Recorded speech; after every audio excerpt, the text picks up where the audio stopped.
Kepengurusan Bang Abrar. Nah ini juga saat Pionir Talk, Pionir Talk, ngobrol-ngobrol bareng Pionir. Halo Pionir, selamat datang di Pionir Talk episode pertama. Kenalin gue Naila, seneng banget nih bisa hadir bersama dengan kalian pada episode perdana ini. Hari ini kita bakalan mengenal lebih dalam dengan Badan Eksekutif Mahasiswa Fakultas Ilmu Pendidikan Universitas Negeri Jakarta atau yang lebih sering dikenal dengan BEMFIP UNJ. BEMFIP UNJ ini merupakan salah satu organisasi mahasiswa yang memiliki peran penting nih teman-teman dalam mengembangkan potensi mahasiswa di Fakultas Ilmu Pendidikan. Yuk kita kenalan dengan BEMFIP UNJ. Tapi sebelum itu jangan lupa untuk follow dan subscribe podcast ini. Serta ikuti juga media sosial kita di Instagram, YouTube, Twitter, dan juga TikTok untuk mendapatkan update terbaru. Nah, hari ini kita kedatangan tamu spesial dari BEMFIP UNJ. Tamu kita ini merupakan pengurus dari BEMFIP, yaitu ada Bang Abrar selaku Ketua Umum dan juga Kak Vika selaku Sekretaris Umum. Halo Bang Abrar, Kak Vika. Halo. Wah, gimana nih Bang, Kak, kabarnya hari ini? Mungkin boleh juga di-spill kesibukannya di BEMFIP saat ini. Oke, boleh dari aku dulu mungkin Boleh ya. banget, Kak. Untuk kabar aku alhamdulillah hari ini baik. Kesibukannya di BEMFIP pastinya lagi ngebantu gitu ya teman-teman BEMFIP untuk pengontrolan kegiatannya BEMFIP. Karena dari pertengahan sampai akhir nanti gitu ya, kegiatan BEMFIP itu lagi padat banget. Semuanya lagi mengajukan proposal, baiknya dari ke dekanat maupun ke rektorat, seperti itu sih. Wah, padat banget ya Kak Vika ya. Nah, Bang Abrar sendiri gimana nih? Selaku ketum pasti lebih padat, boleh kali di-spill. Ya sebenarnya nggak sepadat Mbak Vika ya. Wah. Jadi mungkin karena saat ini juga lagi sambil magang gitu ya. Jadi mungkin kelihatannya lebih padat. Padahal sebenarnya kalau di BEMFIP saat ini juga masih membantu ya. Terutama melihat bahwasanya kira-kira apa aja sih yang diperlukan dalam suatu proposal.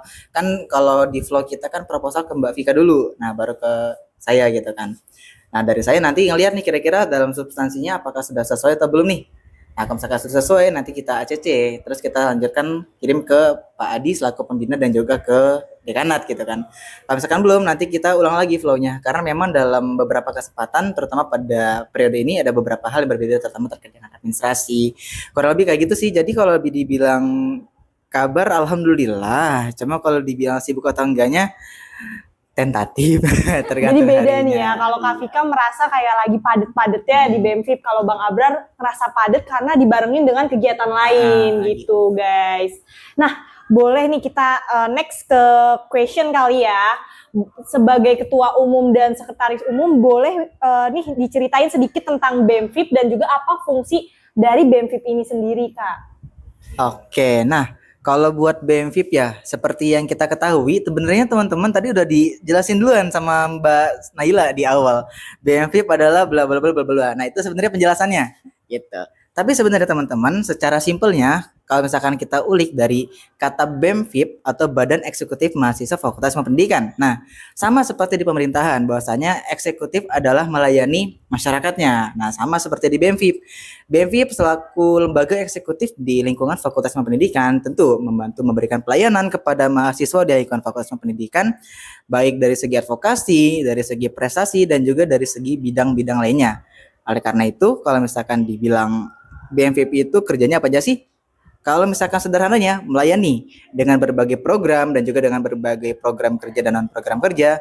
Nah, nantinya dari situ bisa kita salurkan kepada mahasiswa melalui bentuk-bentuk seperti yang tadi dijelaskan. Seperti itu kan. Jadi kita kayak narah hubung informasi juga ya, Bang, untuk mahasiswa-mahasiswa lain gitu ya. Ya, narah hubung, terus membuat wadah misalkan komunitas, nanti ada latihan-latihan bareng, terus ada program kerja yang nantinya bisa mengajak mahasiswa di fakultas gitu kan. Nah, mungkin kurang lebih seperti itu, Mbak. Wah, banyak banget guys jadi peran dari BEMFIP UNJ ini. Untuk tahun kepengurusan Bang Abrar sendiri pasti punya program-program unggulan yang beda dari kepengurusan sebelumnya. Kalau untuk di kepengurusan Bang Abrar dan Kak Vika nih apa nih program unggulannya? Nah, program unggulan kita serahkan ke Mbak Vika. Oke, untuk program unggulan sendiri, tahun ini tuh BMB punya 6 program unggulan gitu ya. Yang pertama aja baru selesai gitu di tahun ini adalah PKM VIP. Lalu setelahnya ada Bidik Bespo, lalu ada PKKMB VIP, terus juga workshop desain grafis, lalu ada juga VIP Mengabdi sama VIP Championship nih, Naila. Wah, kalau boleh dikenalin secara singkat itu programnya ngapain aja sih, Kak? Oke, kalau untuk PKM VIP sendiri pastinya untuk kaderisasinya BEMFIP gitu ya. Lalu untuk Bidik Bespo itu terkait dengan beasiswa gitu ya, yang nantinya akan ada beasiswa dari BEMFIP yang diberikan kepada mahasiswa di VIP gitu ya. Lalu untuk PKKMB sendiri ya pastinya agenda tahunan lah ya, menyambutan maba. Lalu juga untuk di workshop desain grafis itu nanti kita bakal mengadakan pelatihan nih terkait dengan yang berhubungan dengan desain grafis.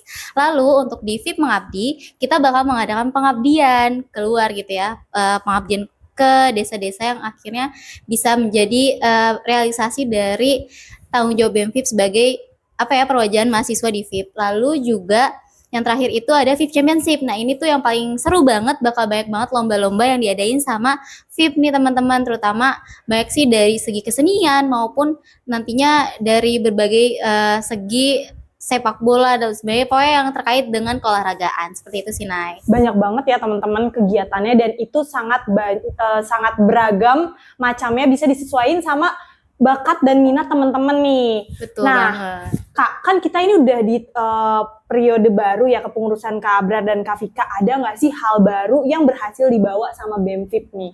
Oke, ini mah dijawab sama ketuanya kali ya. Waduh.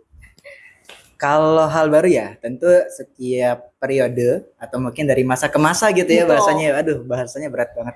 Biasanya ada hal-hal tentu yang harus diperbaiki. Nah, tahun ini kita mengusung Kabinet Pionir Perbaikan, di mana kami di sini ingin mencoba berusaha menjadi pionir untuk dalam melakukan perbaikan-perbaikan terhadap hal-hal yang telah pernah dilaksanakan. Salah satunya mungkin hal yang baru pada tahun ini. Pertama itu terkait dengan sistem administrasi. Nah, administrasi terutama dalam hal proposal ya. Nah, kita biasanya melakukan penyesuaian-penyesuaian tertentu yang sesuai dengan kebijakan dan juga mungkin strategi dalam penulisan proposal atau mungkin dalam penulisan LPJ. Terutama terkait dengan penulisan anggaran. Kita harus lebih melihat lagi nih, kira-kira dalam penulisan anggaran apakah harus sama seperti tahun lalu atau mungkin bisa kita berikan improvisasi sedikit gitu. Gimana cara penulisannya, terutama dari pemasukan dan juga pengeluaran agar nantinya bisa lebih rinci dan juga bisa lebih jelas kira-kira pengeluaran dari setiap sumber dana itu seperti apa gitu. Itu mungkin untuk yang pertama. Lalu yang kedua, dari segi program kerja dan juga non program kerja. Kalau dari program kerja mungkin kurang lebih sama, ada beasiswa pendidikan vokasi tahun lalu, sekarang namanya Bespo atau Bidik Bespo yang baru aja kita laksanakan beberapa hari lalu. Terus juga ada PKM VIP yang sedikit memberikan improvisasi dalam kegiatannya, dan juga ada juga PKKMB yang tahun ini juga akan diselenggarakan pada saat Agustus nanti ya teman-teman, pada akhir Agustus nanti. Lalu juga ada ada WDG atau ada workshop desain grafik. Nah ini juga jadi salah satu program baru di mana pada kesempatan kali ini kita akan melakukan pelatihan. Nah pelatihannya dalam bentuk workshop untuk melakukan pelatihan desain grafik bagi para mahasiswa aktif yang ada di Indonesia ya. Terus ada juga VIP Championship. Nah, VIP Championship ini kurang lebih kalau misalkan beberapa tahun ke belakang kita lihat namanya Dekan Cup, teman-teman. Nah, untuk saat ini namanya VIP Championship yang dimana nanti terdapat beberapa program kerja. Nah, tadi saya disampaikan oleh Mbak Vika. Serta ada VIP Mengabdi yang kurang lebih nantinya kita akan sesuaikan dari durasi hari dan juga beberapa bidang yang ada di dalamnya. Nah, itu untuk program kerja yang tadi sudah dijelaskan sama Mbak Vika. Nah, untuk yang baru juga di dalam program kerja ada namanya lab kewirausahaan, di mana kami berharap dengan adanya lab kewirausahaan kali ini kita bisa memberikan wadah bagi teman-teman di Fakultas Pendidikan ya Kak, gitu kan. Karena kami merasa bahwasanya untuk melatih jiwa kewirausahaan ini tentu perlu ada suatu wadah. Nah, wadahnya adalah lab kewirausahaan di mana kami bekerja sama dengan dekanat untuk nantinya dapat menciptakan kurang lebih seperti miniatur kantin ya. Kan kalau di sini kan ada Hello Kitty nih di sebelah sini nih, di sebelah kiri kita.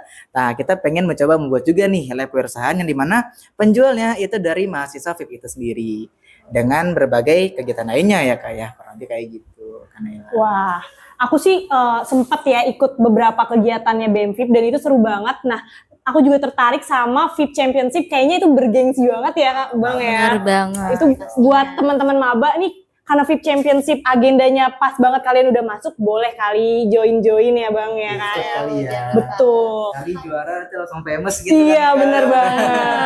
Terus juga lab kewirausahaan itu kayaknya enak banget buat anak BEM-VIP karena kan anak-anak VIP ya. Iya. Karena VIP itu lumayan jauh dari kantin teman-teman. Betul. Jadi kan bisa gampang ya pulang selesai kelas langsung jajan di lab kewirausahaan. Betul teman-teman. banget. Dan aku paling mau nambahin sedikit nih Nay, terkait inovasi barunya di kepengurusan BEM tahun ini. Kita juga ada yang namanya itu KPI. Jadi sistem penilaian untuk setiap individunya di BEM-VIP. Jadi nanti di akhir kepengurusan teman-teman BEM-VIP bakal ada rapotnya gitu, baik itu individu maupun nanti dari setiap departemennya gitu. Itu yang mengusung akhirnya kita bikin anak-anak BEM-VIP tuh lebih semangat lagi untuk kegiatan-kegiatannya di BEM-VIP seperti itu sih. Berasa balik lagi ke sekolah ya. Betul. Jadi ada rapotnya gitu, lucu banget. Setiap kita naik umur Iya. gitu kan, bertambah umur tentu kan kita harus tetap belajar. Nah, Benar. BEM ini jadi salah satu wadah belajar bagi kita di universitas. Nah ngomong-ngomong soal belajar Bang, kan kita udah di pertengahan periode nih, pasti ada aja dinamika yang dialami sama pengurus sejauh ini. Boleh dijelasin sedikit gitu tentang dinamika yang terjadi dan juga harapan dari Bang Abrar dan Kak Vika sendiri untuk setengah periode ke depan nih, untuk teman-teman pengurus lainnya yang juga lagi belajar bareng di BEM-VIP ini. Boleh Mbak Vika? Oke, untuk dinamika sendiri pastinya lumayan ya di BEM-VIP itu dinamikanya dari awal kepengurusan sendiri kan kita pasti teman-teman tahu ya kalau misalnya ngeliat Instagramnya BEM-VIP sempat ada peralihan ketua gitu dan juga wakil ketua, tapi alhamdulillahnya sampai saat ini stabil gitu ya. Terus juga mungkin saat ini karena tadi yang kayak aku bilang ya, BEM itu lagi di pertengahan sampai akhir ini banyak banget program kerja yang sedang berjalan gitu ya. Pastinya ada anggota-anggota yang hilang timbul dan sebagainya, tapi itu masih dalam kategori yang wajar dan kayak kita berusaha sih untuk kedepannya semoga nanti teman-teman yang lainnya terutama teman-teman aktif yang ada di BEM-VIP gitu ya tetap selalu semangat dan juga jaga kesehatannya karena ya pastinya kita harus baik menyelesaikan kegiatan-kegiatan BEM-VIP tapi juga tidak menghilangkan rasa kepedulian terhadap kayak kebersamaannya dari anggota itu sendiri sih. Nah, mau nambahin dong Kak? Boleh. Oke, mau nambahin. Jadi teman-teman, kalau misalkan teman-teman maba tahu nih, di tahun ini kita ada 3 angkatan dalam satu periode kepengurusan. Ada angkatan 21 atau tahun ketiga, terus ada juga angkatan tahun kedua, itu di angkatan 2022 dan juga angkatan tahun 2023 yang mungkin tahun lalu baru banget menjadi maba gitu. Nah, ini juga jadi salah satu hal yang baru teman-teman. Nah, biasanya kita tentu harus bisa belajar gitu kan dimanapun kita berada. Salah satu di organisasi ini. Nah, kalau misalkan dibilang dinamika, enggak sih. Tapi ini lebih ke memang kita jadi dalam proses belajar untuk berorganisasi, untuk berbaur, untuk bisa menjalankan suatu program kerja, bahkan untuk melatih kebersamaan dan juga kekeluargaan ya Kak. Nah, ini jadi salah satu pembelajaran yang paling banyak gitu ya selama kita berada di BEM-VIP, terutama untuk teman-teman mahasiswa baru di angkatan 2023 tahun lalu gitu sih. Nah, itu jadi hal baru juga tapi bukan dibilang dinamika tapi memang proses belajar yang memang ada yang bilang cukup sulit, ada yang enggak, tapi tentu karena kebersamaan tentu kita harus bisa menyatukan itu semua gitu loh. Betul, jadi kayak belajar untuk bisa beradaptasi dengan umur yang beda, ya suasana baru, apalagi buat maba baru masuk tiba-tiba udah ikut organisasi tingkat fakultas gitu yang menyesuaikan. Nah, seru banget gak sih teman-teman pembahasan kita di Pionir Talk episode pertama ini. Terima kasih banget buat Bang Abrar dan juga Kak Vika atas informasi dan pengetahuannya yang sangat berharga. Pasti para pioneers yang telah mendengar juga mendapatkan banyak inspirasi dari obrolan kita kali ini. Sebelum kita akhiri nih, boleh closing statement-nya dari siapa dulu?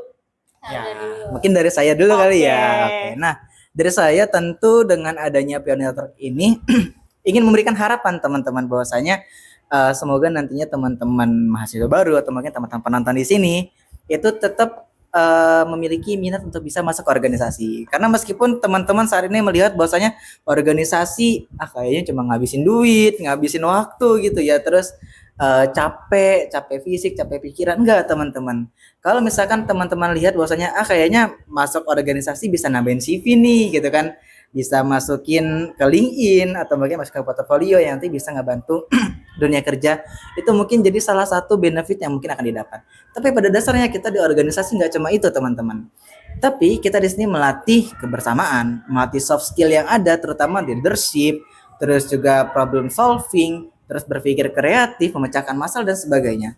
Nah ini jadi salah satu dasar yang nantinya akan terus dibawa gitu Kak, dibawa selama nantinya kita berkuliah sebagai mahasiswa di lingkungan Fakultas Pendidikan. Harapannya itu teman-teman. Jadi jangan terbawa stigma bahwasanya organisasi itu capek, organisasi itu gini gitu. Karena setiap kita melangkah pasti ada pembelajaran. Nah, salah satunya dari organisasi di mana kita mengasah soft skill kita untuk nanti dapat kita improvisasikan dan juga implementasikan di kehidupan sehari-hari baik di dalam universitas, di kampus atau di luar kampus. Karena teman-teman mungkin melihat bahwasanya organisasi capek, tapi tahu nggak teman-teman? Nanti mungkin ketika teman-teman telah menjalankan organisasi, mungkin nanti teman-teman di luar sana bisa mengikuti ini itu, diundang ini itu, dan banyak banget benefit yang bisa didapat. Dan tentu harapannya organisasi di lingkungan Fakultas Pendidikan bisa lebih berkembang dong Kak. Karena tentu kita pengen gak cuma 1-2 organisasi aja, tapi semua bareng-bareng kita bisa berkembang, bisa bareng-bareng maju bersama, bisa saling berprestasi, saling melengkapi ya, dan tentu kita di sini jadi pionir untuk dapat melakukan perbaikan dan juga peningkatan prestasi di lingkungan Fakultas Pendidikan. Dan dari aku gitu Kak, mungkin dari Kak Vika beda nih Kak. Oke, kalau dari aku sendiri closing statementnya pastinya di Pioneer Talk ini mudah-mudahan kedepannya bisa jadi wadah untuk menambah informasi ke teman-teman khususnya di VIP gitu ya. Dan juga pastinya benar banget kata Kak Abrar ya, untuk organisasi sendiri emang mungkin tidak menguntungkan secara material tapi juga bisa menguntungkan dari segi pengalaman gitu ya teman-teman, karena menurut aku sendiri pengalaman merupakan sesuatu yang nggak terbayar gitu ya, apalagi kita saat di masa muda jangan sampai menyia-nyiakan waktu gitu ya menjadi mahasiswa gitu ya untuk akhirnya aktif di berbagai kegiatan, karena itu bakal jadi suatu hal yang nggak bakal keulang gitu ya, dan sangat sangat disayangkan kalau misalnya kita lewatkan gitu aja gitu sih Nay dari aku. Oke, makasih banget nih Bang Abrar dan Kak Vika closing statement-nya ya. Jadi bisa aku simpulin kalau BEM-FIP UNJ ini adalah wadah pengembangan mahasiswa di berbagai bidang. Jadi nggak cuma satu aspek doang. Jadi selain kalian bisa dapat pengalaman baru, teman baru, ilmu baru, tapi juga bisa sebagai wadah kalian untuk branding diri juga ya Bang Kak ya. Terima kasih sekali lagi buat Kak Abrar dan Kak Vika.